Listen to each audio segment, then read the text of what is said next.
In this module and the next, we'll be looking at the trust relationships that are built in a Windows Server 2003 environment. And in this module, we focus mostly on the relationships that are built between Windows entities or Windows domains. And those can be 2000 domains, 2003 domains, or even NT4 domains. The first one we spend some time with is internal trust relationships.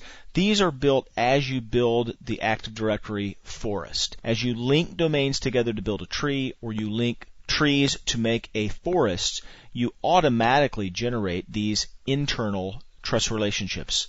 The internal relationships are two-way and they are transitive. They point to each other. The domains trust each other, and they are transitive in that if domain A trusts domain B and domain B trusts domain C, then because those trust relationships are transitive, then by implication, domain A trusts domain C.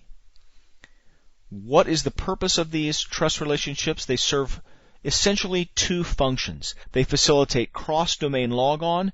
Your account can live in domain A, but you can use a resource in domain B if there's a trust relationship between the two domains. You can use a resource in domain B to submit your logon to domain A. It's easier sometimes when we see these things in pictures. The other things that trust relationship does is that it facilitates access to resources in other domains. Your account can live in domain A, but you can access resources. You can be added to an access control list for a resource in domain B. Again, we'll try to take a look at that by drawing a picture. The other kind of trust relationship we take a look at here are external trust relationships. These trust relationships are created manually, and they're typically done when a domain in your forest wants to trust an outside domain. So the domain you're trusting won't be in the forest, but yet a single domain can trust another domain. And this is how we would typically do things in a Windows NT4 environment, if any of you are familiar with building trust relationships in that type of an environment. These relationships are one-way and they are non-transitive. So if you want A to trust B and domain B to trust A, then you have to create two trust relationships. The non-transitive nature means that if A trusts B and B trusts C, then A does not trust C by any implicit relationship. So again, when do you use them? When external users need resources to one of your Windows Server 2003 domains in the forest. So just what are we talking about here? I want to try to draw pictures here. I'm going to quickly scribble an Active Directory tree and forest. So here's just a representation of an Active Directory tree, and that Active Directory tree is also an Active Directory forest. These lines represent the trust relationships. These are the administrative links. These are two-way in their nature. And what they facilitate is that if your account lives in this domain, you can use a resource in this domain and submit your logon through the trust relationships to a domain controller, let's say DC here, to a domain controller in this domain. These are the internal trust relationships. There's no explicit trust relationships between domain A and domain C, but because of the transitive nature, the resources in domain A trust those in C and vice versa.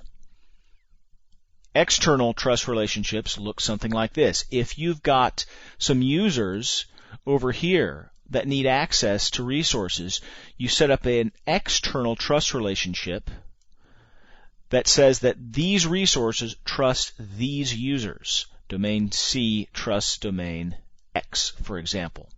Notice again that when we create these external trust relationships, that these are non-transitive and they are one-way. If we wanted these resources to trust these users, we'd have to create another trust relationship.